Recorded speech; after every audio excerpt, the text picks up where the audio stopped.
ৰাজ্যৰ পুনৰ নিযুক্তি সমাৰোহ আছে শিক্ষা স্বাস্থ্য আৰু পৰিয়াল কল্যাণ বিভাগৰ ৩৮৫টা পদৰ বাবে নিযুক্তি পত্ৰ প্ৰদান কৰিছে মুখ্যমন্ত্ৰী ডক্টৰ হিমন্ত বিশ্ব শৰ্মাই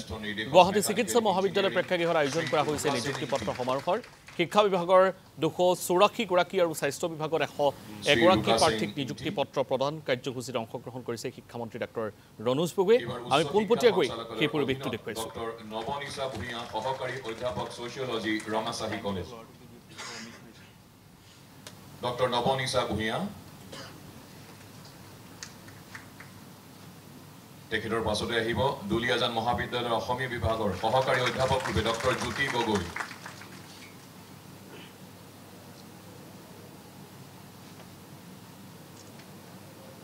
ইয়াৰ পাছতে ৰাজ্যিক শৈক্ষিক গৱেষণা আৰু প্ৰশিক্ষণ পৰিষদ SCRTৰ অধীনত প্ৰবক্তা ৰূপে শ্ৰীমতী চন্দ্ৰমা ডেকা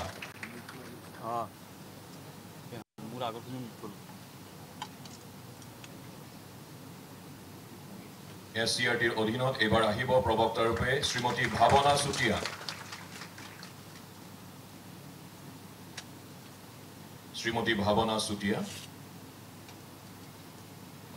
ইয়াৰ পাছতে স্বাস্থ্য আৰু পৰিয়াল কল্যাণ বিভাগৰ অধীনত চিকিৎসা বিষয়া আয়ুৰ্বেদিক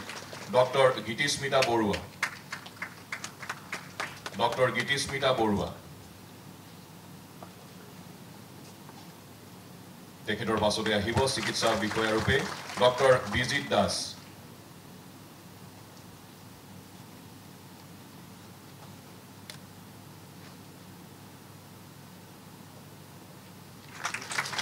আনুষ্ঠানিক নিযুক্তি পত্ৰ প্ৰদান পৰ্বৰ ইমানতে সামৰি পৰিছে এতিয়া অসমৰ মাননীয় মুখ্যমন্ত্ৰী ডক্টৰ হিমন্ত বিশ্ব শৰ্মা ডাঙৰীয়াক সকলোকে উদ্দেশ্যি ভাষণ প্ৰদান কৰিবলৈ বিনম্ৰ অনুৰোধ জনাইছো আজিৰ অনুষ্ঠানত আমাৰ মাজত উপস্থিত থকা অসম চৰকাৰৰ শিক্ষামন্ত্ৰী ডক্টৰ ৰণোজ পেগু ডাঙৰীয়া স্বাস্থ্য বিভাগৰ আয়ুক্ত সচিব ডক্টৰ পি অশোক বাবু ডাঙৰীয়া উচ্চ শিক্ষা বিভাগৰ সচিব শ্ৰী নাৰায়ণ কোঁৱৰ ডাঙৰীয়া আমাৰ আটাইকেইটা বিভাগৰ বিষয়াসকল আজিৰ সভাত উপস্থিত নিযুক্তি পত্ৰ ল'বলৈ অহা যুৱক যুৱতী বন্ধু বান্ধৱীসকল আজি আমি ৰাজ্যৰ উচ্চ শিক্ষা সঞ্চালকালয় কাৰিকৰী শিক্ষা সঞ্চালকালয়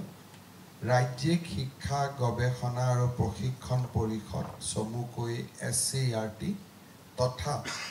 স্বাস্থ্য আৰু পৰিয়াল কল্যাণ বিভাগৰ অধীনত ৩৮৫ গৰাকী প্ৰাৰ্থীক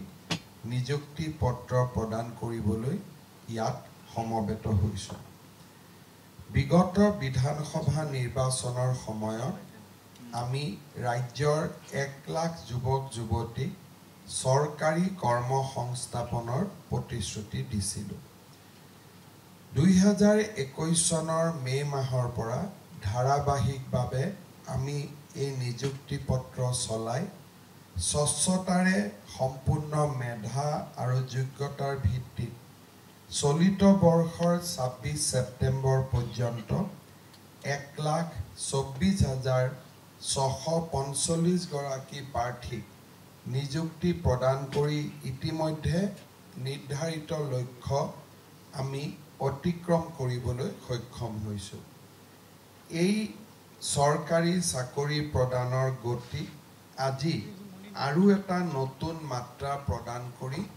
আমি ৩৮৫ গৰাকী যুৱক যুৱতীক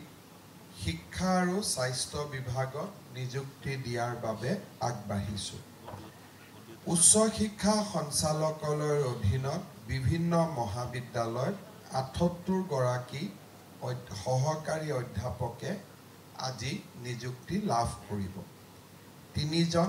লাইব্ৰেৰিয়ানেও নিযুক্তি পত্ৰ লাভ কৰিব আজিৰ দিনটোত আমাৰ এটা ডাঙৰ সফলতা হৈছে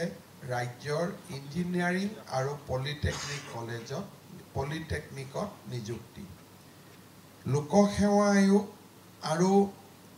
গুৱাহাটী উচ্চ ন্যায়ালয় চৰকাৰ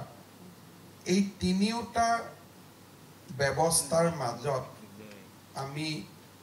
জটিলতাৰ চিকাৰ হৈ 2017 চনৰ পৰা ইঞ্জিনিয়াৰিং কলেজ আৰু পলিটেকনিকত আমি নিযুক্তি দিব পৰা নাছিলোঁ।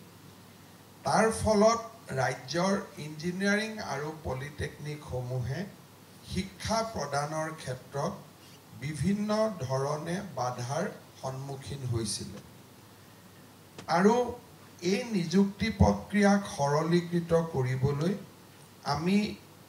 ৰাজ্যৰ ইঞ্জিনিয়াৰিং কলেজত ৰিক্ৰুটমেণ্ট কৰিবৰ বাবে আমি এখন বিশেষ কমিশ্যনৰো নিযুক্তি বা কমিশ্যন এখন সৃষ্টি কৰিছিলোঁ। কিন্তু সেই ব্যৱস্থাও উচ্চ ন্যায়ালয়ত বিভিন্ন দিন